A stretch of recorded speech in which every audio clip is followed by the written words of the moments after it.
click the thing with the thing, and then you do the thing. And there you go, we're live. Grrrrr.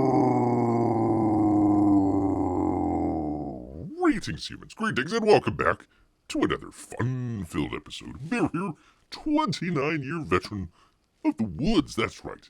And enjoy you people here. Yes, indeed. Got a fun show here. We're doing it as a experiment here for you good people. Want to try out a show on a Friday. Everybody, and it seems like their brother is doing a show on Friday, so we will see. We'll see if we have any viewers or not. Probably over on other channels doing other things. But that's alright. If you're joining us here, whether it be live or after the fact, hey, we enjoy having you here and hope to put on a good show for you here. Alright, enough of this gibber and jabbering. We actually have some interesting news stuff coming up here, so let's go ahead and get right on into it. We're talking about the Christmas season here. You know, not the people out there going to Grandma's house, as it were, to check it out. Hopefully she's still alive from the Wu flu. Out there, I tell you what, making a concerted comeback, no matter how hard we try to put it back in the bottle. Anyway, so plenty of people out there traveling, probably looking for some good traveling advice out there. Probably not coming from a bear, but that's alright. Everybody wants to save just a little bit of money every once in a while here. So let's just go ahead, get right into our news story here. We click the thing with the thing and then the thing. One of these days we'll actually do a professional show. Alright, there we go. So this comes from, let's see, what is this? The Independent, UK, let's see how you pronounce this. Aisha Shakar, how you pronounce it. Either way. Airline worker falls asleep in cargo hold before takeoff and is only discovered when the plane arrives. Pardon me, in the UAE.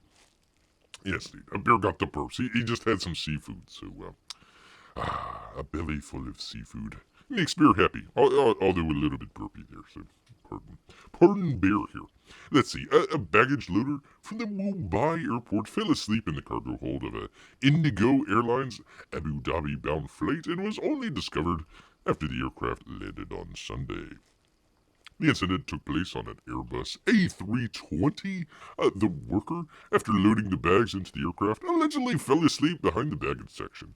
Quote, post-loading of the baggage in the aircraft, one of the loaders engaged on the aircraft relaxed in the baggage compartment number 1 and fell asleep behind the baggage. The cargo door closed. The cargo door was closed after the hold staff marked the head counts. Maybe missing one of them there.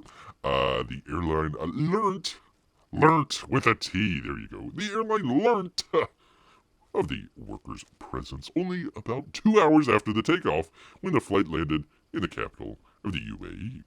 Local authorities in Abu Dhabi conducted a medical examination of the worker and on finding him stable, sent him back to Mumbai as a passenger on the same aircraft. I don't know if it's in the cargo hold or not. I don't know if he actually had a seat on there or they just get you the same way you came in. You gotta go back out. Down in the hole. It says the DGCA has said that it's taken note of the incident and has initiated an investigation. The worker has been taken off the rosters by authorities. They added, let's see, Indigo, not to be confused with Indiegogo, spokesperson, told the Independent that the company is aware of the incident and requires and the requisite authorities have been informed. The matter is under investigation, they said. Well, I think it's pretty, I think it's pretty open and closed shut here case. The guy fell asleep and woke up in Abu Dhabi. So there you go. If you want to save a little bit of extra money this holiday season, consider maybe mailing yourself rather than go. You know, you don't have to go through the TSA checkpoints and all that sort of stuff. You get kind of the just make sure you load up on all your food or drinks or possibly toiletry items in there, and yeah, hey, you know what, you'll get to your destination relatively easy. Maybe add a little bit of padding in there, just in case you get kind of thrown around a little bit there. So there we go. Nice little way to save a little bit of money here. All right. I hope this next story finds some of you people well here. Bear doesn't normally talk about sports ball here, so hopefully the audience will kind of stick by. Kind of a funny story, a little bit of Schadenfreude for the bear here. Well, let's just go ahead.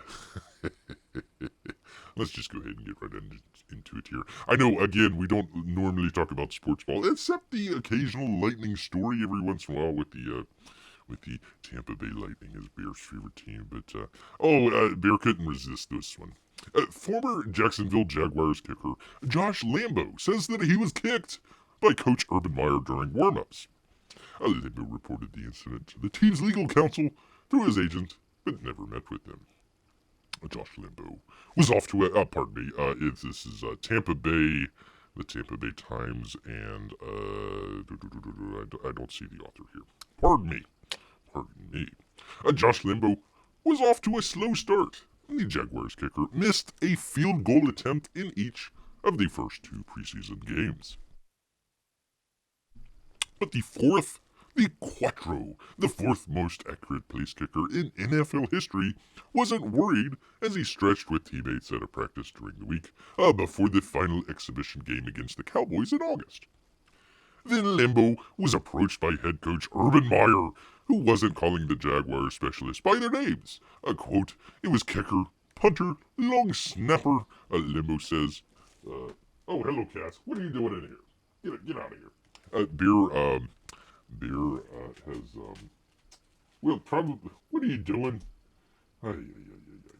Beer has, adopted, or maybe possibly, the cat has adopted Beer. I'm not sure which. We've got a kind of a half feline, half, Florida Panther, mix here, so, a very interesting thing for Beer here. Alright, where was he?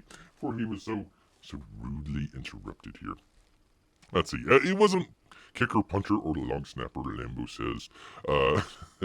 Or S-bag, or dip S, or whatever the hell it was. The names didn't bother Lambo, but what from the former Florida Gators coach did next, Lambo says, were the actions of a mean-spirited bully. I'm in a lunge position, left leg forward, right leg back, Lambo says. Urban Meyer, while I'm in that stretch position, comes up to me and says, hey, dip ass, make your effing kicks, and then kicks me in the leg. Lambo spoke for the first time publicly about what he said happened to him in an interview with the Tampa Bay Times. Or hours after the story went viral on Wednesday, the Jaguars fired Meyer, ending his tumultuous NFL tenure after 13 games. Of the kick, Lambo said it certainly wasn't as hard as he could have done, but it was certainly not a love tap. Thankfully, I'd register it a 5 out of 10, which probably pretty not too bad from a kicker. I mean, when your entire thing is kicking people and somebody else kicks you, hey, 5 out of 10. That's probably maybe a 20-yard field goal or something like that. Maybe a 15-yard field goal. Something to that effect. Yes, indeed. All right, let's see. Which in the workplace, I don't care if it's football or not, the boss can't strike an employee. Unless it's with his foot. It is in football. And for a second, I couldn't believe it actually happened. Per my vulgarity, I said, don't you ever effing kick me again. And his response was, I'm the head football coach. I'll kick you whatever the F I want.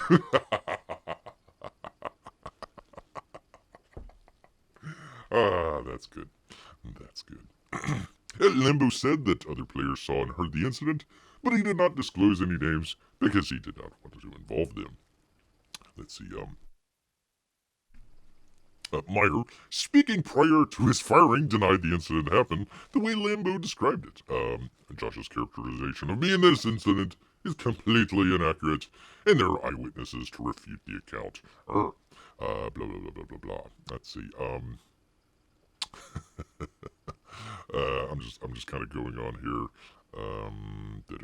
There's actually the champions. The champions there are the Tampa Bay team.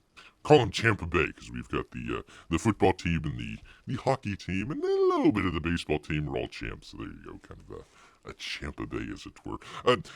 One of the things that Bear kind of gets a little Schadenfreude about this is basically before the beginning of the year, this was just going to be like the best. It was going to be the Jacksonville Jaguars versus an interstate rivalry, possibly with the Tampa Bay Bucks. They're going to go to the Super Bowl. It was going to be their year. It was going to be just the greatest thing of all time. It wasn't a rebuilding year. This is going to be the complete total domination of the entire NFL. Let's see. Let's see. It kind of gets back and forth here, but I kind of want to get to the basic thing here. Let me see. 1 second here. Let's see. Anyways, the legal side of the Jaguars basically was denying it, but then at the same time was going to use that as their justification for getting rid of their former head coach, I should say. Lambeau, currently a free agent, said he felt it was his obligation to come forward with this story after watching Myers' run-ins with players and assistant coaches in recent weeks. The Jaguars lost their 5th straight game, shut out by the Titans 22-0, didn't get a single one, and fall to 2-11, which that's actually probably one more game that Bear thought that they were going to win. There you go. So, anyways, let's see. Myers' future with the Jaguars had been clouded since October after he stayed in Ohio instead of taking the team plane home following a Week 4 loss to the Bengals. How do you lose to the Bengals?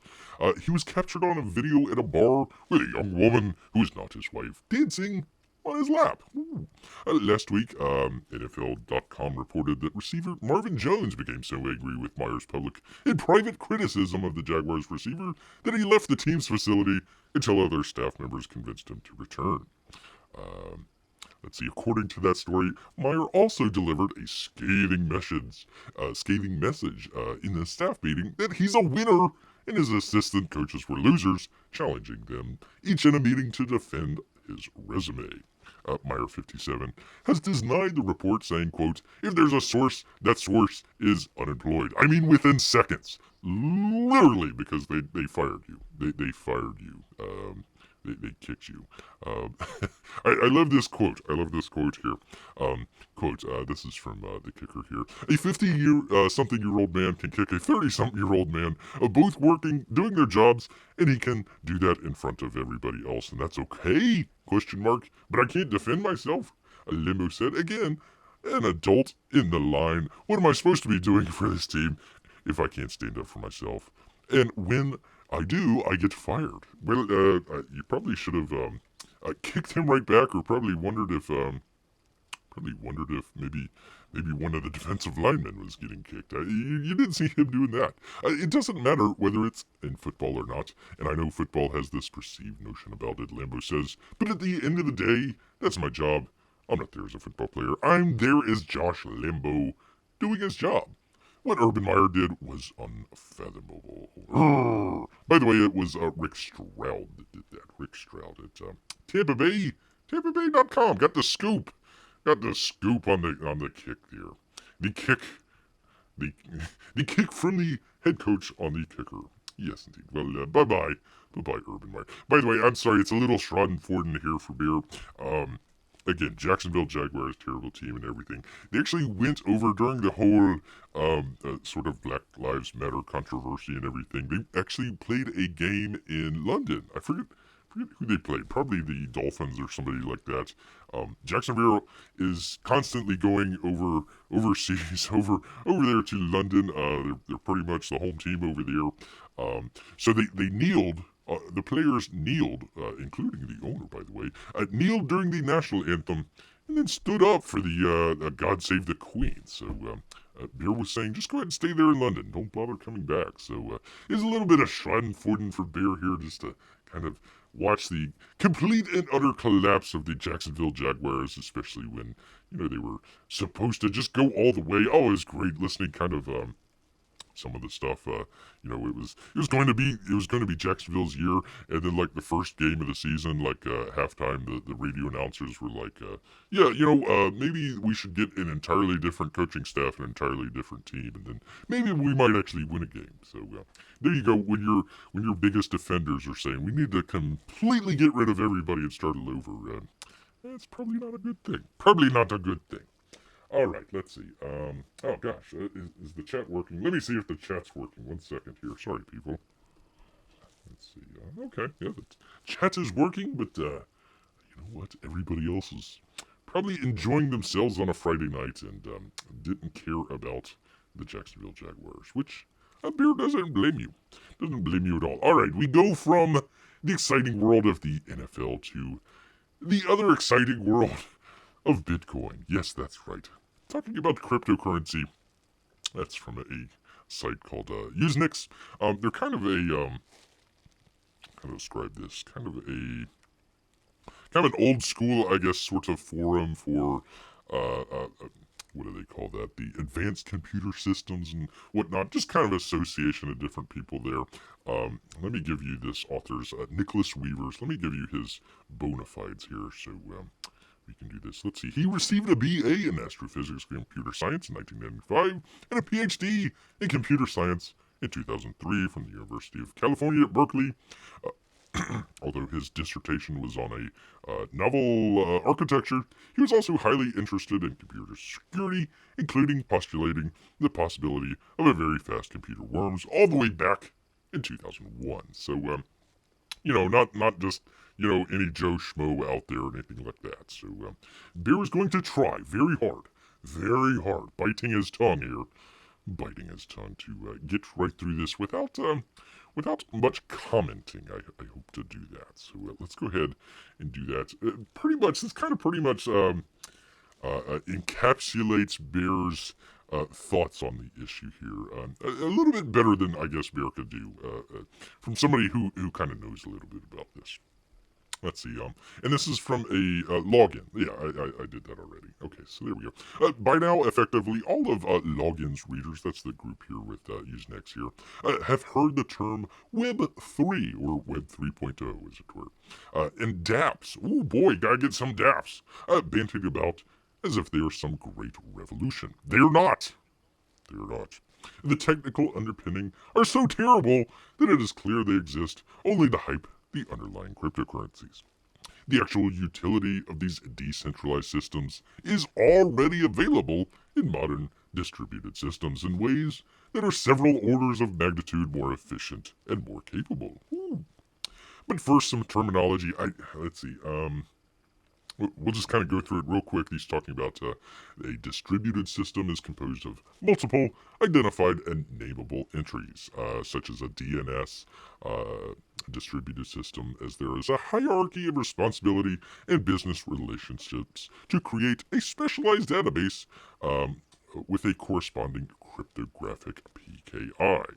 Similarly, the web is a distributed system where computation is not only spread amongst the various servers, but also the duty of computation is shared between the browser and the server. I hope I haven't lost anybody. We're just kind of defining terms here for just a second. Well, let me go on. A decentralized system, that's what we're kind of talking about here with the Bitcoin and all that sort of stuff. Cryptocurrency, as it were. A decentralized system, on the other hand, dispenses with the notion of identified entities. Instead, everyone can participate, and the participants are assumed to be mutually antagonistic, or at least maximizing their profit. Since decentralized systems depend on some form of voting, the potential for an attacker stuffing the ballot box is always at the forefront. After all, an attacker could just create a bunch of sock puppets called Sybils and get all the votes that they want. Kind of like, Beer won't say. In a distributed system, Sybils are easy to deal with because they are responsible entities in the system who acts as gatekeepers.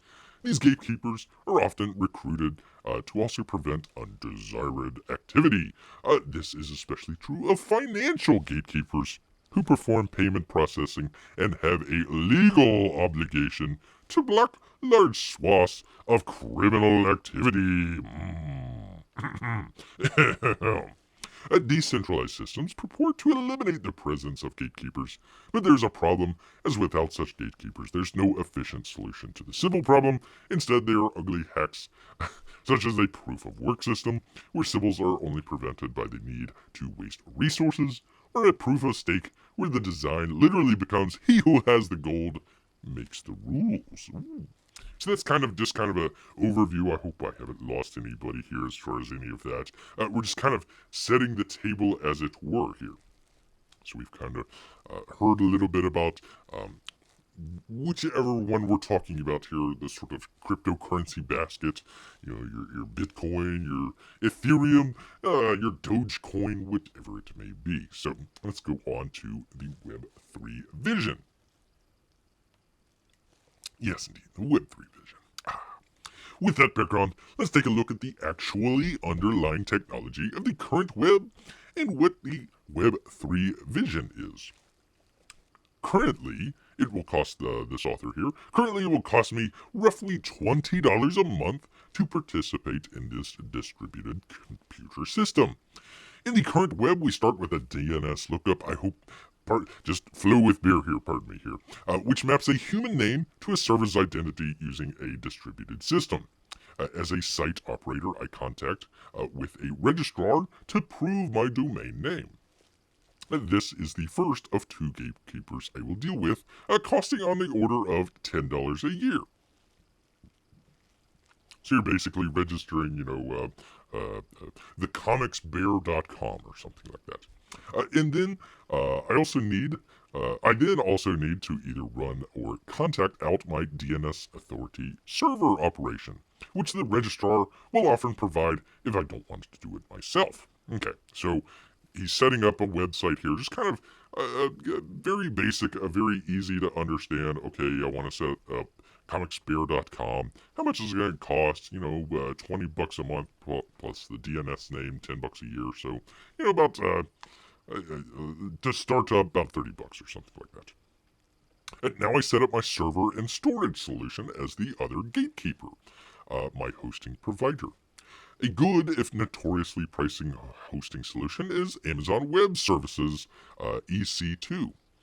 I'm going to start off with a small site, so I can probably get away with a micro instance, which is one CPU core and 1 gigabit worth of memory for about $8 a month, with about 8 cents per gigabyte per month for the persistent storage, and about 9 cents per gigabyte sent to visitors to my website. So there we go. You're paying a little bit there, but it ain't too much. Alright, finally, I actually construct my site, ComicsBear.com. My site is really a distributed computational split between my server and my web users' browsers, okay? I hope we're following along.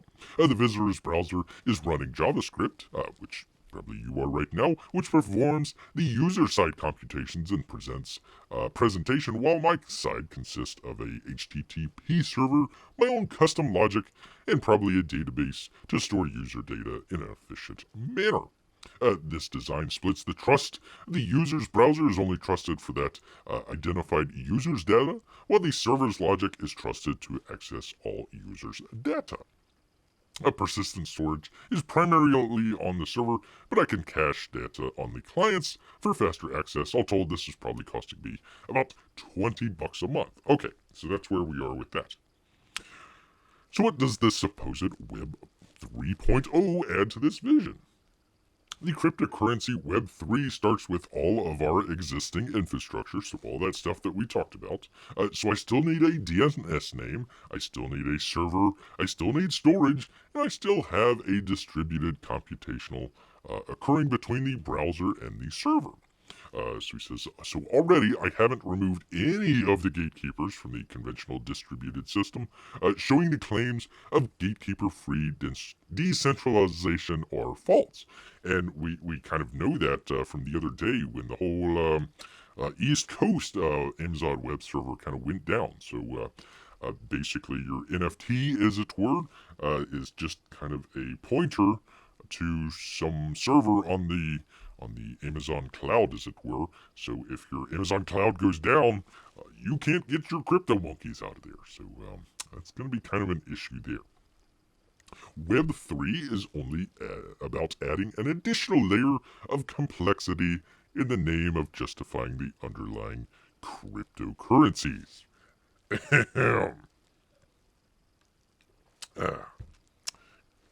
The web browser is augmented with a cryptocurrency wallet, and part of the computation and storage is shifted from my server to the decentralized cryptocurrency infrastructure. Again, this is the sorts of DeFi,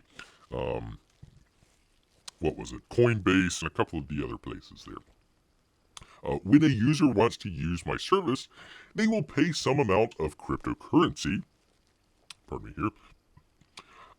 pay some amount of cryptocurrency to perform the cryptocurrency side computation, with any remaining transferred to me as a fee for my service. So does the new infrastructure provide anything useful?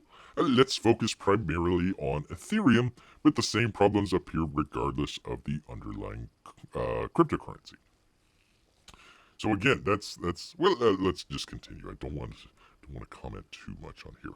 To begin with, Ethereum has the notion of coupling a small program to the transfer of Ethereum. These programs are written in a language called Solidity, and then compiled into a stack machine-based intermediate representation. Of course, letting arbitrary code potentially run forever wouldn't work, so instead, any program is run for only a limited number of instructions until it either completes or is terminated. Does it go through or not, basically, is what he's saying. The measure of the amount of compute is called gas, with various instructions and operations costing a different amount of gas to process. The total cost of a transaction is the amount of gas consumed times the gas price. Okay.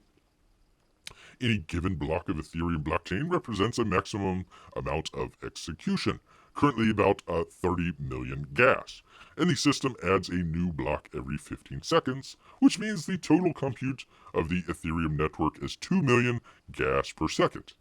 I apologize, everybody, for all the math here. Since that is the amount of computation that gets recorded into the Ethereum ledger. Estimating the cost of an arbitrary computation is complex, but let's assume that they are only interested in the most simple operation. And he's talking about a 256-bit integer addition. So it's really not that much. Each addition costs 3 gas each. So on a worldwide basis, this system rates at 600,000 ads per second. All right, had to get a little drink of water there. Compare this amount to a compute to a Raspberry Pi 4, a single $45 computer which has 4 processors running at 1.5 gigahertz. So not very complex here. Each core has 2 ALUs, and it will take 4 instructions to perform, a 256-bit addition. As the basic unit for the Raspberry Pi is 64 bits, so each core has a peak performance of, 750 million ads per second for a total of 3 billion ads per second. And he puts it bluntly, the Ethereum, quote, world computer has roughly 1/5000th the compute power of a Raspberry Pi 4. Well, let's continue on. This might be acceptable if the compute wasn't also terrifyingly expensive. At the current transaction fee for 30 million in gas consumed is over 1 ether. At the current price of roughly 4,000 per ether, this means a second of Ethereum's compute costs $250. So a mere second of Ethereum's virtual machine costs 25 times more than a month of my far more capable E2C instance, or could buy me several Raspberry Pis. So what he's trying to say here, well, let's just keep going on. I will let him make a point for him. What about storage? The entire Ethereum blockchain is 1 terabyte of data. I want to read that one more time. The entire Ethereum blockchain, everything, all your NFTs, everything is 1 terabyte of data and adds a total of a few hundred kilobytes a minute. Storing the Ethereum blockchain using a robust commercial service like Amazon S3 costs just $20 a month. So you could go with 30 million computes for 1 Ether, for basically $250, or you could do it on Amazon's cloud for $20 a month. Just saying. Just saying. Even the most optimal storage strategy in Ethereum costs 600 gas per byte, yet the total network compute capacity is only 2 million gas per second. So storing 1 megabyte of data, 1 megabyte will cost 300 seconds. So not only can the Ethereum blockchain only store 3 kilobytes of data per second, storing that 3 kilobytes of data costs you $250.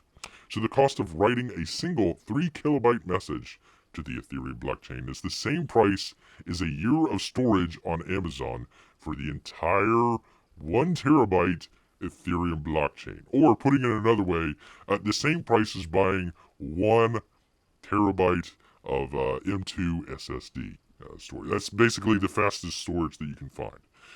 So you can either put your JPEG monkey on the Ethereum blockchain, which is just a pointer, by the way, or you could go out and get you a 1 terabyte. In fact, I've got one right here.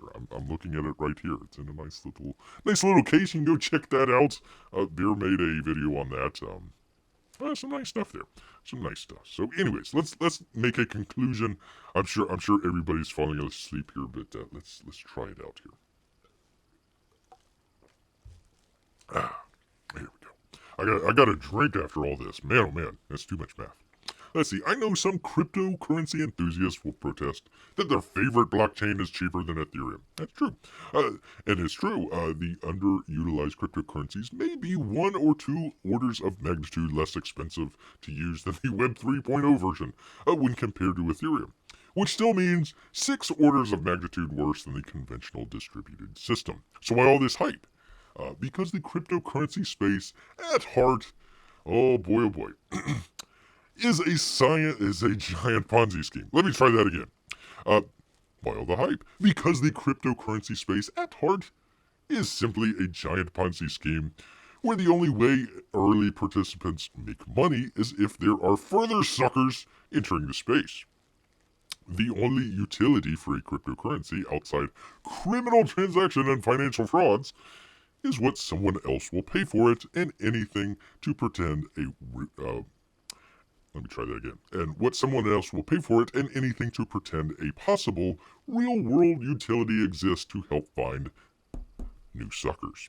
After all, a programmer doing the most basic test of a Web 3.0 prototype is going to need to get the cryptocurrency, spend the cryptocurrency, and any application will require all users to get the cryptocurrency as well. If this gets abandoned quickly due to the inevitable technical failure of Web 3.0, still accomplishes its goal of getting more suckers in and extracting their money. So in the end, Web 3.0 is a con job, a technological edifice that is beyond useless, as anyone who attempts to deploy a real-world application will quickly discover. It is, however, amazingly efficient form of nerd sniping. There you go. Actually, haven't heard a very good description of what gas is. So that was pretty good. He basically did it in a paragraph.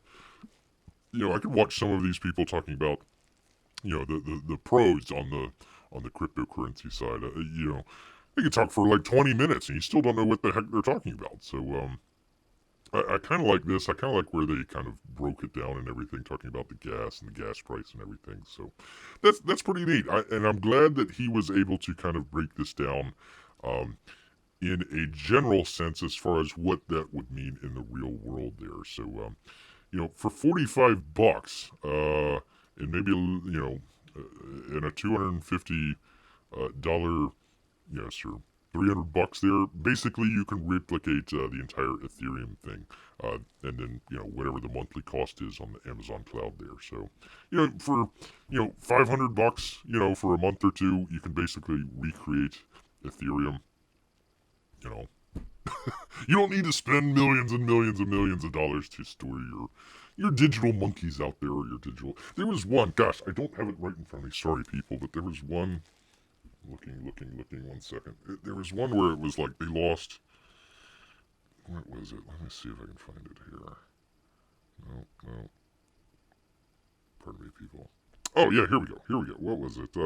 Let's see. Cryptocurrency rug pulls cheated investors out of $8 billion in 2021. So that's not even including the hacks or anything like that. That's just people setting up, their brand, Bear Coin. Go out and get your Bear Coin. Well, Bear sets up his Bear Coin and all that sort of stuff. People invested. Bear just takes the money and runs. They did that to the amount of $8 billion. I can't believe it. That's crazy. That is crazy. So you know what? If the whole cryptocurrency kind of thing just isn't your thing, but you're still trying to figure out, you know what? I want to scam, but everybody's in on the cryptocurrency area. What could I do? What could I do next? How could I do this? Scam 3.0, as it were. Scam 3.0. Well, Bear's got the answer for that. The sweet smell of success, the 90-day finance star sells her farts for $45,000 in a jar. There you go. That looked kind of like a lady that likes the smell of her own farts there. Stephanie Mateo, who starred on the TV series 90 Day Finance, revealed her lucrative and very stinkle side hustle there. Pardon me. Selling her farts in a jar. That's going to be interesting. The former reality star has posted multiple videos on TikTok, where all the intellects go, about her fart sharing. Her first one, titled Day in the Life of a Girl Who Sells Farts in a Jar, has 6.6 million views on it, and she explains what she ingests to make the perfect containable, sellable fart. There you go. Beans, a muffin, yogurt, and hard-boiled eggs usually do the trick. There we go. She likes to read while waiting for those farts to develop before unleashing them in a jar. Well, hey, 45K a pop, I tell you what. Pretty good stuff there. All right, well, let's see. Speaking of people who enjoy the smell of their own farts here, let me pull it up. One thing here, we got to do the thing with the thing, and then you do the thing. So let me do that because I actually got some, if Bear can find it here, and campaign updates here for, there we go. All right, so let's go ahead and get into the lucrative world of ComicsGate Comics here. Yes, indeed. So first up, we were actually talking about this the other day. CyberFrog 2 looks like it's getting a little bit closer and closer to completion here. So we've got this here. It says, spoilers, the first 17 pages are lettered. Hey CyberFrog 2 Wrecked Planet backers, happy holidays and Merry Christmas. Yes, indeed. If you're waiting until the book is finished and in your hands, close this update now, and also close. Don't close it out here, but hopefully, well, we're not going to spoil anything here. But let me get over it so you can actually see some of the pages here. Do that for you good people here while I read what Uncle E has to say here. So, all right, let's get into it. It says, let's see. But if you'd like a preview of CyberFrog 2 Wrecked Planet, read on or watch on. This is the unedited first 17 pages of the book. There are still plenty of corrections, spelling errors, punctuation, a misplaced caption. Oh no, that will be made into the final version, but you'll get the gist. And he says, enjoy. So we got a couple pages here. We showed some of this already. Bear's kind of right in the middle of doing a video about CyberFrog here. So he's gotten a number of these pages already in. It looks like he's added. I don't think it is a don't think it's a watermark. I bet you it's some sort of border, I guess, for the printer or something like that. So you're going to see a sort of blue and a sort of golden little border around there. But other than that, we've kind of seen some of this stuff already here from some of the different videos, but not everything had captions in there or anything like that. So it's kind of nice to see. Kind of nice to see some of the captions come in and everything. So let me see. For whatever reason, I don't know why OBS only allows me to go 8 pages at a time in a slideshow here. So let me click off of that. There we go. There's some more pages for you, good people. That's some good stuff there. CyberFrog is battling the Vizbz. The Vizbz. Gotta add an extra Z in there somewhere. Anyways, kind of Bear actually kind of likes this. Again, some of the stuff's already seen and already kind of talked about a little bit here already. Kind of the only thing, especially now when we've gotten all of the dialogue and everything kind of put in here, I think what Bear would say is probably, again, it's only the first 17 pages or so, so you can't probably say too much about it. But Uncle E kind of did the same thing with the first book there. I like this one. It's pretty cool. Sorry. Oh, I probably shouldn't show that. That's kind of spoilerific there. So there we go. He kind of did this on the first book, so he would show the first. I forget however many 50. It was kind of divided into acts, so he showed kind of the first act there. I don't know if that's the same thing here or not. Let me get down here in case he said anything else. Anyways, continuing, he says, yeah, question mark. That's the first quarter of the books. Let me know your thoughts in the comments section. Best, Ethan Van Sciver at All Caps Comics. So, what Bear would say would probably be, compared to the first one, Bear liked the first, CyberFrog #1 probably had the best the first act, I would say, of a lot of the ComicsGate books out there. It was really good, really concise. I mean, it kind of just told the story, kind of set everything up, especially if you weren't a CyberFrog reader in the past, kind of set that up really, really good with that. It was the second act that was really long and kind of confusing. They were trying to do a sort of soft reboot / continuation of CyberFrog. I thought that they should have just did kind of a basic reboot of it and kind of started anew. But anyways, so they had some of the villains of CyberFrog there. Some of them were bees, but then the Vespas came in, so it was bees on bees, and those parts of that stuff were kind of confusing to Bear. It kind of lasted a little bit longer. Trying to tie in with some of the earlier CyberFrog stuff. If you didn't get the ash can, some of that stuff was kind of additionally confusing, I suppose, as well. So the second act lasted way too long, and then the third act was really compact there. But as far as the first book, the first act or so was probably the best part of the book.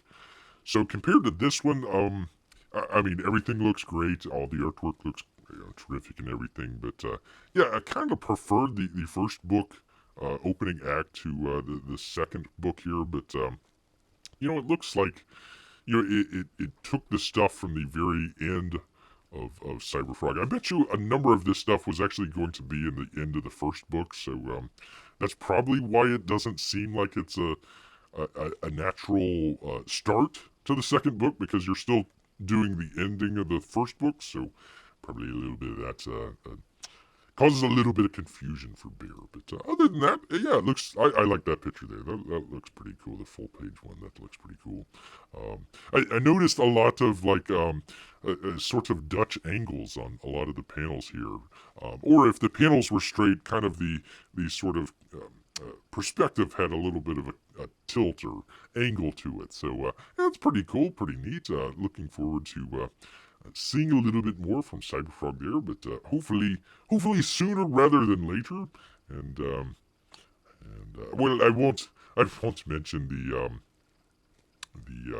the poll that we did in the previous video there, but if you want to go check that out, go ahead go ahead and check it out there. So there we go. That's kind of a look at what CyberFrog number 2, the first quarter of it's going to kind of look like. So hope you're able to check that out. All right, let me go back and do the thing with the thing, and then you do the thing. Let me get rid of this. I don't need the fart smell lady there anymore. Yes, okay. Do the thing. Can't be. I'm on the wrong one there. Of course. Come on, Bear. I tell you what. All right, the next one here. Next one from Elliot Fernandez. Actually, haven't heard quite a while from Elliot. Hopefully he is able to get back on the saddle, and it looks like he is. So that's the last of the water. I tell you what. All right, so he is super excited. Actually, let me show rather than telling here. Pretty cool. Pretty cool panel there. Hey backers, he says super excited. Hey backers, I just want to drop an update before the holidays. Thank you. I'm very happy with how Doomkicker is coming out. The visuals are bold and beautiful and clear and better than I had hoped. Here are a couple pages to whet your appetite. W-H-E-T. Wet. I guess that's a pronounced spelling, I guess. Whets your appetite. So, really cool stuff. I really liked that one. They had him on the Drawn and Quartered the other night, and he was kind of explaining a little bit about this. Basically, you've got a sort of supernatural, the Doomkicker there, and he's battling kind of a supernatural enemy, as it were. So every time you see these characters, it kind of goes from this sort of, let me see if I can, oops, not that, dang it, what did I do? Oh, Bear, what did you do? Here we go. So it kind of goes from this sort of black and white kind of interpretation to it. Nice little thing there. That's kind of how Bear looks whenever he's asleep. A nice good sleep. He's got a little bit of a drool coming out. A little bit of a really good sleep there. So anyways, he's going from kind of a sort of black and white look to the books, and then you get into the more supernatural aspect to it, and it kind of has this sort of black and white and red aspect to it. So, I'm wondering if it took Elliot a little bit of while to kind of come up with the sort of theme, the sort of color palette and theme for the book here, because just from the video the other night, it sounded like finally, in like the longest time, it actually clicked for him. And yes, now I know where it's gonna go and everything. So that's good to see. And finally, hopefully, he's able to get it out and get it on its way here. And we've been waiting quite a bit for Doomkicker here. So it looks really good, but it needs to work a little bit on the fulfillment, but that's right. Looking very much forward to Doomkicker here. All right, let me get out of that. Do the thing. Oh, I'm sorry. Let's see. Arlene, I think you are Arlene, tell me if you're a bot or not. If you're not a bot, I'll let you hang around. But seen a little too much of that stuff there. So we'll see. We will see. All right, what was the next one here? The next one, of course. Good old friend here. Good guy. Let me get out of the thing. Got to do the thing with the thing. Oh, we're talking about Wraith of God here. Wraith of God. So let me just put up the artwork here that you guys can see. From Aaron the Presti here. Some good stuff. Let's see. He's saying the sticker art preview. Hey, everybody. I hope everybody's holiday season is going great. It's going great. Just a quick update on the progress of Wraith of God. He says I'm currently working on pages 29, 30, and 31. I'm not sure how many pages this is. I figure about 48, maybe 49. It might be more than that, but he's coming quite along. Yeah, hey, good to see you, Jeff. Good to see you. Yeah, I kind of figured that. Let's do the thing. I don't hardly ever do this. Let's see. Okay, I think that worked. I think it worked. Not sure, but whatever. We'll figure it out. Hey, you know what? It adds to Bear's count, so that's not too bad. Not too bad. All right, let's see. Where was Bear? These pages are a splash page, followed by a double page splash. That's 29, 30, and 31. I'm still waiting to hear from Dark Horse to find out if I can get any more Garbage Man. Trade paperbacks. I will let you know when I know. And finally, I'm working on putting together the sticker set. Let me click on that here. Click on that because... Oh, not only do you get a sticker, you also get one of these cards there as well. So there you go. Pretty cool stuff. But there's the sticker. Let's see. Working together in the sticker set that you'll all be getting. Here is artist David Williams. Oh, cool. Contribution to the set to whet your appetites. He spells it wet. W-T. Go figure. As always, thank you for supporting this campaign. So there you go. I'm not sure if this is characters from other comics or if these are all characters in the same Wraith of God comic. The one guy over here off to the right here, yeah, definitely. But not sure about the other characters, but that's all right. That's all right. Looks pretty good. Looks pretty good. Hey, Jeff. Good. I'm sorry. Hey, Jeff. Good to see you here. Glad to have you here as well. Glad to have you here. All right. Where did Beer go? I tell you what. One of these days, we will do a professional show. It's not going to be today. Not going to be today, but it will be eventually. Eventually. All right. One of Bear's artists out there to kind of keep an eye on. Good old Narwhal here. Good old Narwhal. He had a project with your boy Zach, Richard C. Meyer, not too long ago, 499. So they're continuing with that. Pretty quick update here. Is this you? Well, yeah, of course it's me. Oh no, it is this you is the title. Campaign is live on Indiegogo. He says, hi everyone. Narwhal and I just launched Is This You? Yes, it's me. A graphic novel campaign on Indiegogo. It shows it right there. It's about an immortal dealing with cancel culture. I think you'll love it. Thanks, Richard. So there you go. Actually, I can do that. There we go. Looks pretty good. I actually kind of like the colors on this. And you know what? Some people are very critical of Narwhal's art style. That's fine. It's totally acceptable. But I tell you what, Narwhal is getting better and better with each one of the books that he's putting out. I'm trying to figure, like, this is his fourth? Let's see, Earthbound, Foreign Agent, 499. So yeah, this would be his fifth book, or fourth book. Well, fifth if you count Earthbound too. But either way, looking really good. Again, I like the colors. I think he does the colors to all this.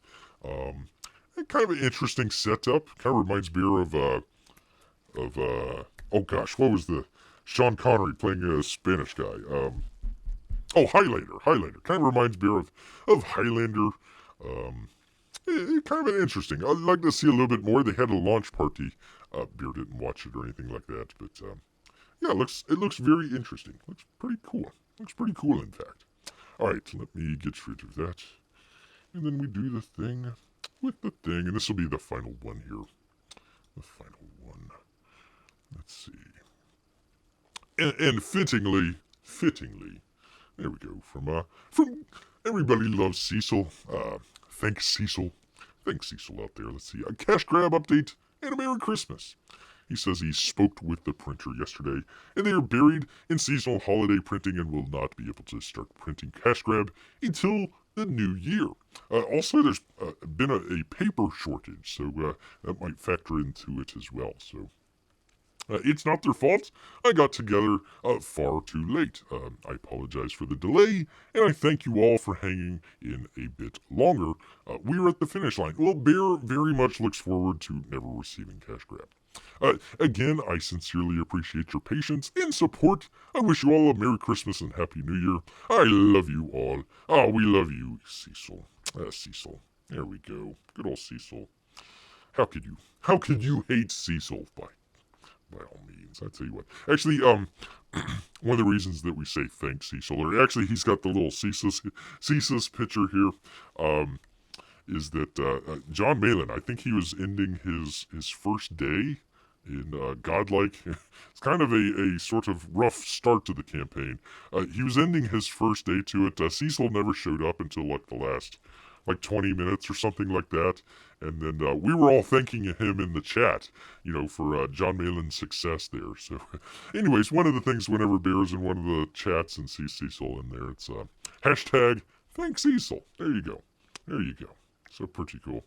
Anyways, so that's your update for Cash Grab, the book that we will never see. Yes, indeed. So, all right, let me get back. Oops, get back to the thing. There we are.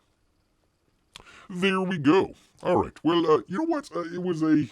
Oh, Jeff Potts says later. Well, hey, you know what? Thank you for stopping by, Jeff. We're just about to end it anyways. But, yeah, thank you for stopping by. And, we tried it a kind of a different thing here. Bear was going to be a little bit busy tomorrow, so trying a different thing here on Friday. So, hey, you know what? If everybody likes a Friday show rather than a Saturday show, hey, let Bear know down in the comments section below. Definitely consider that as well. But you know what? Everybody and their brother out there is doing a show, on Friday evenings out there. What is it? The Friday night folks out there as well. I mean, they're doing their thing, and it's like, whatever. Yeah. Oh, by the way, I guess I should say this. Was watching probably the only one that Bear still watches anymore. The Fandom Menace people is Doomkicker. Overlord DVD is a tour. He was talking about this or that. I think he was talking about, obviously, Star Trek and Viacom and all that sort of stuff. And basically saying how good it wasn't to be a Viacom stockholder. And it kind of put a little light off in Bear's head as far as the sort of, I guess, thought process or complaint, I guess, with the Fandom Menace as far as, you're complaining, whatever the case may be. Star Trek, Star Wars, Captain Marvel, whatever the heck it is. This movie isn't good because, woke values, whatever, this or that.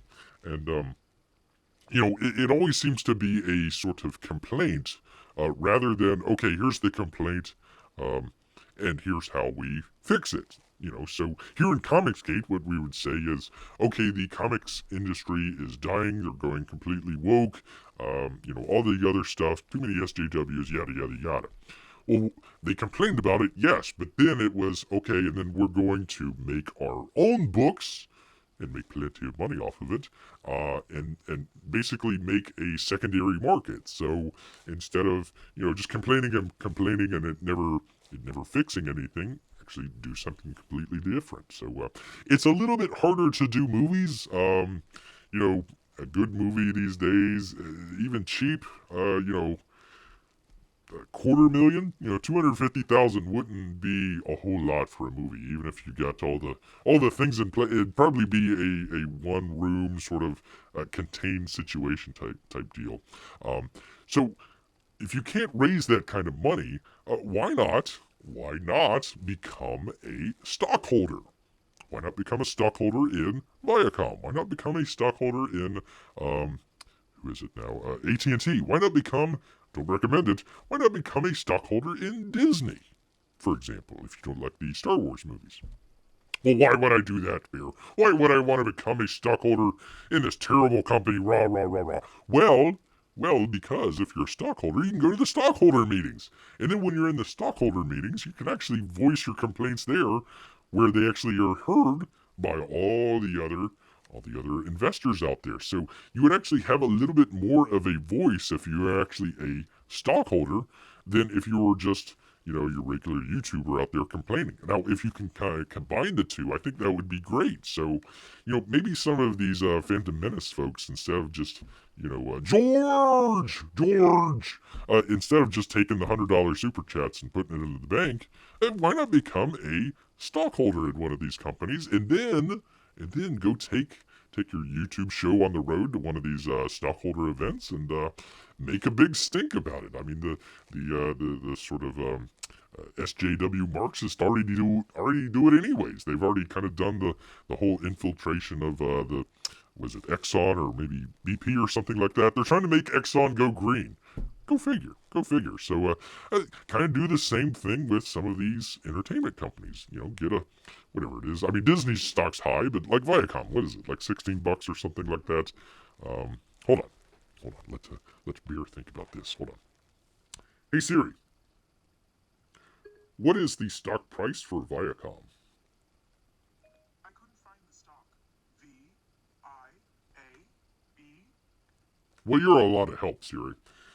Anyways, so, take one of those $100 super chats, or maybe a couple of them, buy some stock, and then go to the stockholder meeting. I think that would make a great video, if nothing else. I mean, the complain doesn't really get anywhere, so, I think that would be kind of a neat thing to do. Kind of just one of the things that Bear pops off on the top of his head here. All right. Well, once again, thank you everybody for stopping by here. Reaching about the hour mark here. We usually do these shows on Saturdays and Wednesdays, but we're doing it on Friday here today. So if you do like it, leave Bear a comment in the comment section down below.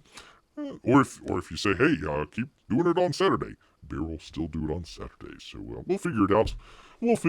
But we're getting into the holiday week here. Excuse me. So maybe not doing. Well, I don't know. We'll figure out maybe Wednesday whether or not we're going to do a show next week. So we'll figure it out. But in the meantime, hope you all enjoyed. But you know what? All this talk about NFTs and stock price and all this other stuff, it's made Bear hungry. So he's going to head back into the woods. So until next time, people. Grrrrr.